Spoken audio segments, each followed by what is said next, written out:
Hello everyone, thank you very much for your interest in this presentation. Also, thank you to the organizers. My name is Fabio Calderón. I'm a graduate student from the Universidad Nacional of Colombia, and this is some joint work with Professor Chelsea Walton. Today I'm gonna talk about some algebraic properties of universal quantum semigroupoids. So let's begin. First of all, I'm gonna give some motivation about this topic. For that, I'm going to fix K to be a field. And I start with the following question. How do we study symmetries? So for that, we usually have two ingredients. The first of all, an algebraic structure, let's call it A, and the second, an object that acts upon A, let's call it H. Usually have two games. We either fix A and study H or the other way around. For this, in this case, in this presentation, we are gonna play game number one. And for that, we are asking A to be something quite nice. What do I mean by nice? Well, I ask A to be n-graded, positively graded. For that, I mean that it has a decomposition on vector subspaces that is degree preserving in terms of the product, and that is locally finite. By that, I mean that each of these components is finite dimensional. So a K-algebra that satisfies these two conditions. That is what I am asking here. So for this kind of objects A that are nice, I'm asking, or I can have several situations. Situation or setup number one. Well, for example, when A is connected and commutative. By connected, I mean that the component of degree 0 is a copy of K. So in that case is what we call the classic setup, the classic situation. And for that H, the structure that I need in H to study the symmetries, it just needs to be a group. And in that case, the actions are given by automorphisms. And actually, more generally, if we are not interested in some self-duality, we just need endomorphisms. So more generally, I only need the structure of semigroup. So this is the classical setup. For example, when you take a polynomial ring, for example, to study the symmetries of the polynomial ring, you use matrices, groups of matrices. But what happens when you drop the commutativity? Well, in that case, you have what is called the quantum setup, and for that matter, H needs to be what we could call a quantum group or a quantum semigroup, which we know is just what in terms of Hopf algebras is actually a Hopf algebra or a bialgebra acting or coacting upon our structure. And finally, what happens if we drop the connectedness of the setup, the connected condition? Well, we can say that in this case, we are dealing with a weak quantum setup. That is a weak Hopf algebra, or more generally, a weak bialgebra that is coacting upon A.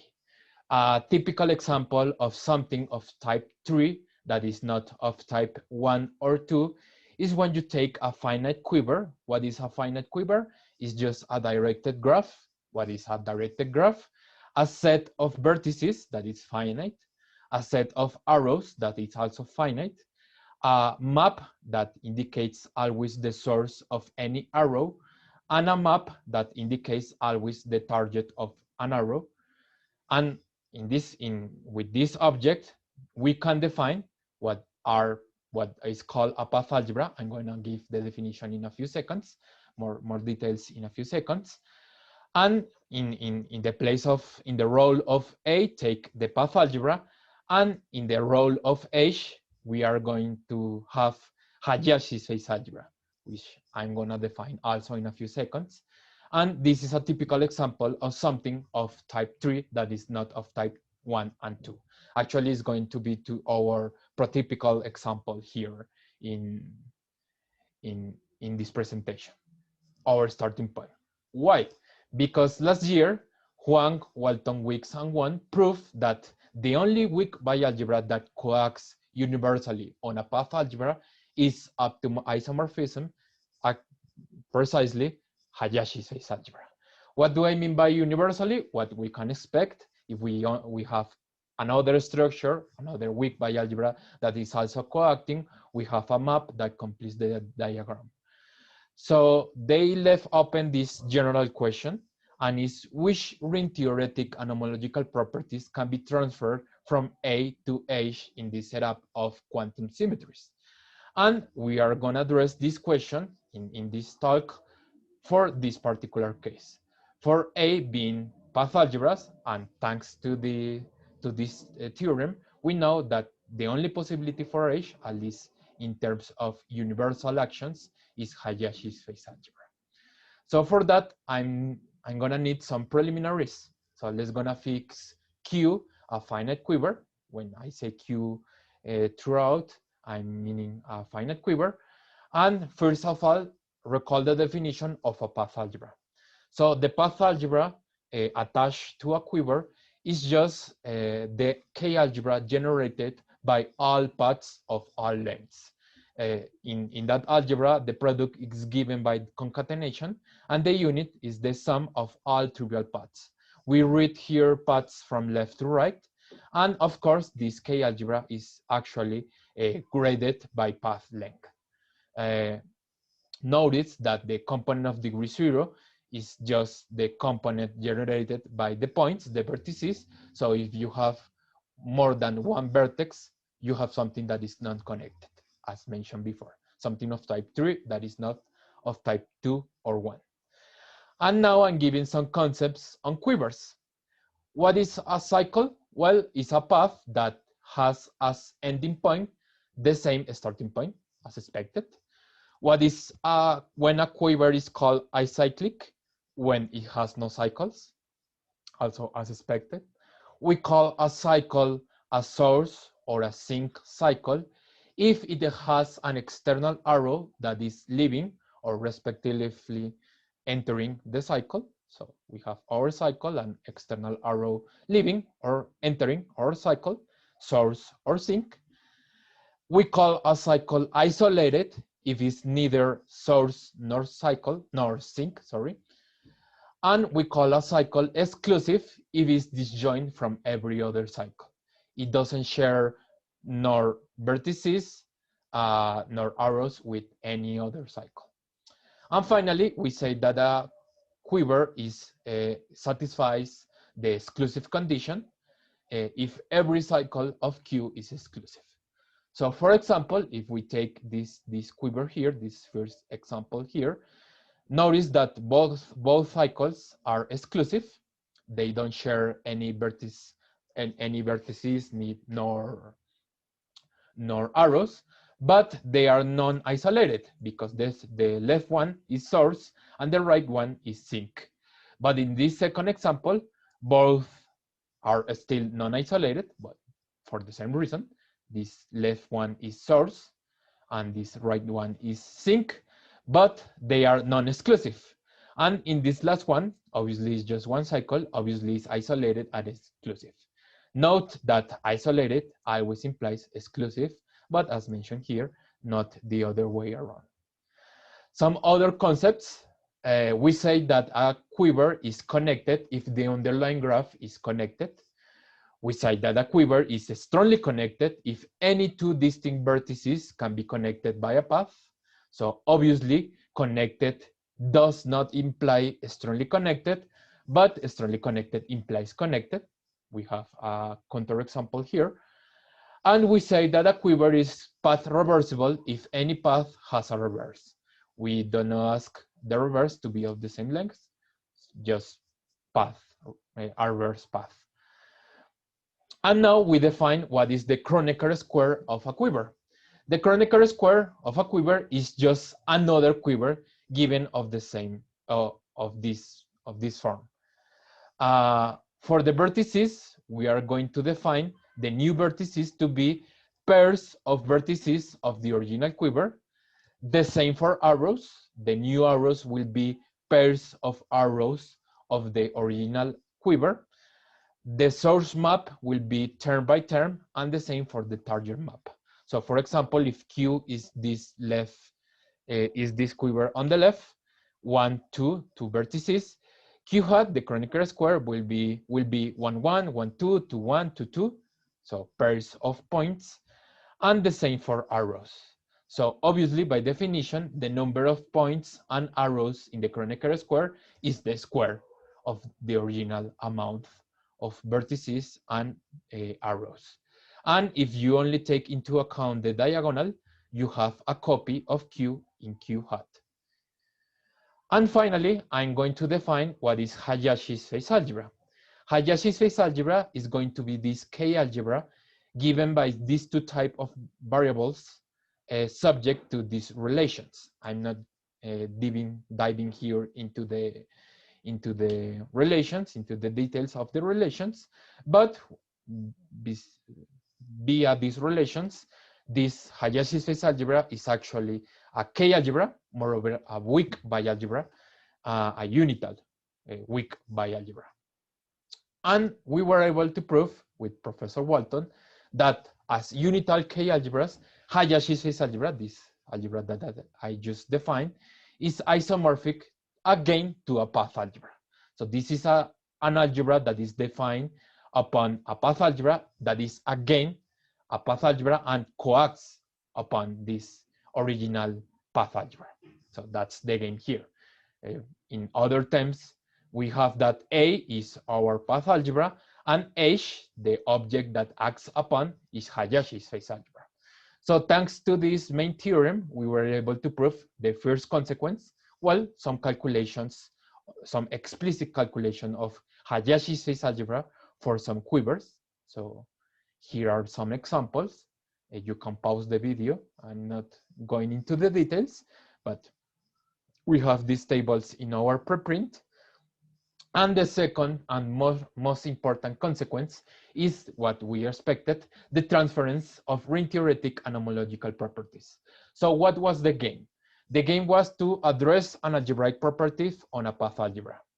See if that algebraic properties is equivalent to a quiver property on Q, and try to prove that if that property is equivalent to a property on Q hat, on the Kronecker square. If that happens, then we can go back via our main theorem using that the path algebra on the Kronecker square is Hayashi's phase algebra to an algebraic property on Hayashi's phase algebra. And so complete the diagram using or establishing a new result. So for example, we did that for finite dimensional. It's a classic result that a path algebra is finite dimensional if and only if the quiver, the underlying quiver, is acyclic. So we were able to prove that Q is acyclic if and only if Q hat, the Kronecker square, is acyclic. And using our theorem, Hayashi's phase algebra will be in the same conditions, finite dimensional. So we have this result. This for finite dimensional, you can pause the video for the definitions. I'm not going into the details, but something quite similar for finite GK dimension. Actually, we were able to compute the exact number, and in both cases, it's actually the same, both for Hayashi's phase algebra and for the path algebra. Something quite similar for, oh, sorry, this is having some problems rendering the writing. Something quite similar for the Noetherian condition. So we were able to address the question of when the path algebra and the Hayashi's phase algebra share the Noetherian condition, and is if the path algebra is left or right Noetherian, then Hayashi's phase algebra is respectively left or right Noetherian. Same game for semi-prime, same for the semi-prime condition. Something quite similar for prime condition, but here we have a but. In one direction, primality does not work good. We need a loop. In the other direction, everything works perfect, but as mentioned, in one direction, primality does not work good. We need a loop, and we have a counterexample here. the path algebra being prime, that is equivalent to the quiver being strongly connected, does not imply the Hayashi space algebra being prime. So here we have an example, but with one loop, everything works. Something quite similar for a global dimension. We know that every path algebra is hereditary. That means that the global dimension is less or equal than 1. So global dimension of the path algebra is always the same that Hayashi space algebra is always 0 or 1, and it's actually 0 if and only if the quiver, either the original or Kronecker square, is arrowless. Something quite similar for causality. So both path algebras and Hayashi space algebras are causal. An explicit calculation for the dimension, the classical dimension as K algebra, as K vector space, using adjacency matrices. So we have the classic formula for the path algebra, and we have the new formula for Hayashi space algebra using this notation of adjacency matrix.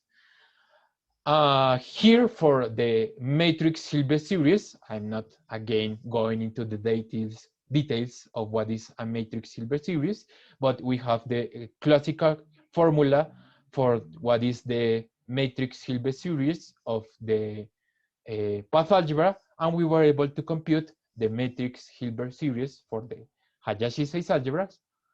And finally, some explicit calculation of the dimension mentioned above for some dinking diagrams of tape A, D, and E.